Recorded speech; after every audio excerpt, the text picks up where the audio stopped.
नमस्ते दोस्तों, welcome back to Hind खोज डिक्शनरी।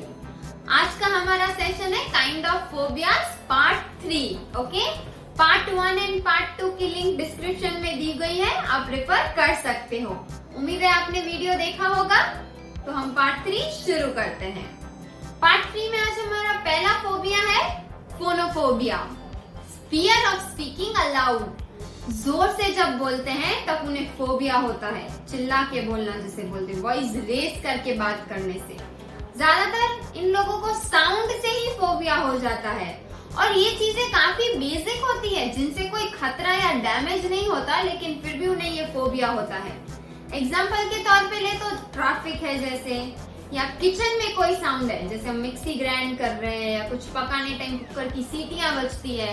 इन सारे अजीबोगरीब साउंड्स जो नॉर्मल साउंड है वो उनके लिए नॉर्मल नहीं है, अजीबोगरीब है। ठीक है, इन सब चीजों का उन्हें फोबिया रहता है, तो उसे कहा जाता है फोनोफोबिया, जो किसी भी सूरत में डैमेजिंग नहीं है लेकिन उनके लिए है।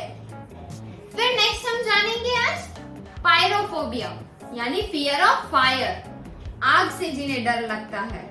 कई रीजन है इसके, उन्हें एक्सपीरियंस हुआ होगा किसी बुरी चीज का, फायर की वजह से कोई बुरा एक्सपीरियंस रहा होगा उनका, या फिर इस कारण से उन्हें क्या होता है, इनके सिम्टम्स भी है। लॉस ऑफ ब्रेथ, सांसें आना कम हो जाती है तुरंत ही, नोजिया होने लगता है, मुंह सूख जाता है, ड्राई माउथ, या आपको देखते तुरंत ही वो लोग फेंट हो जाते हैं, चक्कर आने लग जाते हैं उन्हें। तो हमें समझना है कि उन्हें पायरोफोबिया है। जैसे ही आपको देखते उन्हें ये सारी चीजें इनमें से कुछ भी दिखे तो वो पायरोफोबिया हुआ। जी हाँ। फिर आता है रशोफोबिया। याद हो तो पार्ट 1 में भी हमने ऐसे फियर ऑफ ब्रिटेन और ये वर्ड्स देखे थे, वैसे यहाँ पे ये है फियर ऑफ रशियन। यानी क्या हुआ, उन्हें वो नहीं पसंद है, जैसे रशियन चीजें या उनके पॉलिटिकल सिस्टम्स या उनका जो पॉलिटिकल काम करने का तरीका है, उनके जो कस्टम्स है, वो सारी चीजें ना पसंद आना, तो वो होता है रशोफोबिया। यस। फिर आता है साइटोफोबिया, फियर ऑफ फूड। जी हाँ, लोगों को खाने से भी डर लगता है। ज्यादातर लोग होते हैं फूडी होते हैं, we love to eat food, लेकिन ये ऐसे लोग हैं जिन्हें खाने से डर लगता है, फियर ऑफ फूड, जिसके कई कारण हो सकते हैं और ये काफी मेडिकली प्रूवन है। जैसे अगर किसी को डिप्रेशन है तो वो नहीं खा पाते हैं, और ये डिप्रेशन काफी लंबे समय तक अगर उन्हें है तो वो खाने पे इफेक्ट कर सकता है। या तो वो बंदा लोनली है, अकेला है, फिजिकल या इमोशनल ट्रोमा है कोई उन्हें, या उन्होंने स्टार्व किया है, स्टार्वेशन किया है लॉन्ग टाइम तक, यानी भूख लगी है, लगने के बावजूद खाना नहीं खाया है किसी कारण से, डाइट की वजह से या कुछ भी हो सकता है, तो धीरे धीरे वो फियर ऑफ फूड में कन्वर्ट हो जाता है। इंटरनल बॉडी भी एक फैक्टर हो सकता है इस चीज का। इस फोबिया के ट्रीटमेंट डेफिनेटली है, अगर किसी को है तो सिटी स्कैन कराए ब्रेन का, ब्लड टेस्ट करवा सकते हैं या यूरिन टेस्ट, सॉल्यूशन जरूर मिलेगा। जी हाँ। फिर आता है वर्ड थैंटोफोबिया, यानी फियर ऑफ डेथ। ऐसे कई लोग हैं जिन्हें मरने से डर लगता है, fear of death. Fear of death से ज्यादा उन्हें डेथ की प्रोसेस, जो डाइंग प्रोसेस है, उनसे डर लगता है, जो कि नेचुरल है उनका चिंतित होना, क्योंकि वो उनकी जान से रिलेटेड है। अब इस फोबिया में रिलीजन जो है वो एक बहुत ही बड़ा रोल प्ले करती है, ऐसा कहा जाता है। क्यों? क्योंकि रिलीजियस वे में हम क्या समझ रहे हैं, क्या सीख रहे हैं, कैसे रिलीजन को ले रहे हैं, वो डेथ प्रोसेस पे बहुत ही ज्यादा इफेक्ट करती है। अगर ऐसा है तो एक जेन्युइन रिस्पॉन्सिबल पर्सन से बात कीजिएगा, ये फोबिया जरूर सॉल्व होगा। इसके अलावा वो कई बार ऐसे लोग ये सोच के फोबिया में रहते हैं, व्हाट हैपेंस आफ्टर डेथ, मरने के बाद क्या होता होगा, कैसा होता होगा, वो सोच के वो इतना डरते हैं कि मरने से पहले ही उतना डर जाते हैं, मरने जैसा ही हो जाता है। या फिर उन्हें ऐसा इस बात का डर होता है क्योंकि उनके पास वो कंट्रोल नहीं है कि मैं कैसे मरूंगा, उस चीज का कंट्रोल, जो एक ही चीज है जिसका कंट्रोल ह्यूमन के पास नहीं है, इंसानों के पास नहीं है। तो ऐसा होगा तभी भी उन्हें फियर ऑफ डेथ होगा, थैंटोफोबिया होगा।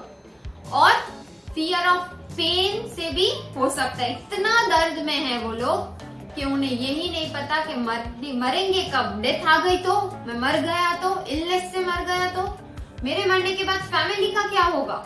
ये सारी चीजों से थैंटोफोबिया होता है और ऐसे कई लोगों को ये सारे थॉट्स रहते हैं जिनसे ये फोबिया है। और भी कई रीजंस हो सकते हैं। ओके, फिर हम जानेंगे टॉक्सोफोबिया के बारे में, जो कि है फियर ऑफ बीइंग पॉइजन्ड। उन्हें ऐसा लगता है कि उन्हें जहर दे दिया गया है, एक्सीडेंटली या नोइंगली।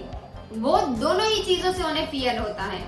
ये खाऊंगा, नहीं इसमें जहर है, शायद हो नहीं हो, शायद क्या फॉर श्योर ही नहीं होता है, लेकिन उन्हें ऐसा लगता है और इस चीज से उन्हें फोबिया होता है। फिर हम जानेंगे ट्राइकोफोबिया, जो कि है फियर ऑफ हेयर्स। कहीं पे भी उन्हें बाल दिखे तो उन्हें फोबिया हो जाता है। हो सकता है उनका कोई बैड हेयर एक्सपीरियंस रहा हो, उनके बालों के साथ कुछ ऐसा हुआ हो जिनसे वो डर चुके हो, या फिर वो कुछ ट्रॉमेटिक सिचुएशन से गुजरे हो, या उन्हें काफी एक्सट्रीम हेयर लॉस हुआ हो जिससे उन्हें ये फोबिया हो सकता है। फिर आता है जेनोफोबिया, जो कि फियर ऑफ स्ट्रेंजर्स। यहाँ स्ट्रेंजर्स यानी जिन्हें हम नहीं जानते, पर यहाँ ये फोबिया उन्हें क्यों किसे होगा, जो लोग दूसरे देश के व्यक्ति को नहीं अपनाते, पीपल ऑफ अदर कंट्रीज, उन्हें होता है जेनोफोबिया। जैसे कोई लोग होते हैं, कई लोग होते हैं, ग्रुप के बाहर का है तो उसे एक्सेप्ट नहीं करते, दूसरे ग्रुप का है या उन्हें देख के डरते हैं, तो वो है जेनोफोबिया। बाहर के कंट्री, वही कंट्री में अगर कोई और कंट्री का व्यक्ति है उससे फोबिया होना, या कोई ग्रुप में कोई बाहर का दूसरा ग्रुप है उससे फोबिया होना, वो होता है जेनोफोबिया। आखिर में आता है जूफोबिया। जूफोबिया होता है फियर ऑफ एनिमल्स। जी हाँ, कैसा फियर है, डर, उनके विचार से ही वो लोग डर जाते हैं। एनिमल्स बोले, सोचते ही उनको डर लग जाता है उस वर्ड को, तो वो होता है जूफोबिया। स्पाइडर बोला तो सोचते ही डर गए, और ऐसे कई सारे एक्सेट्रा।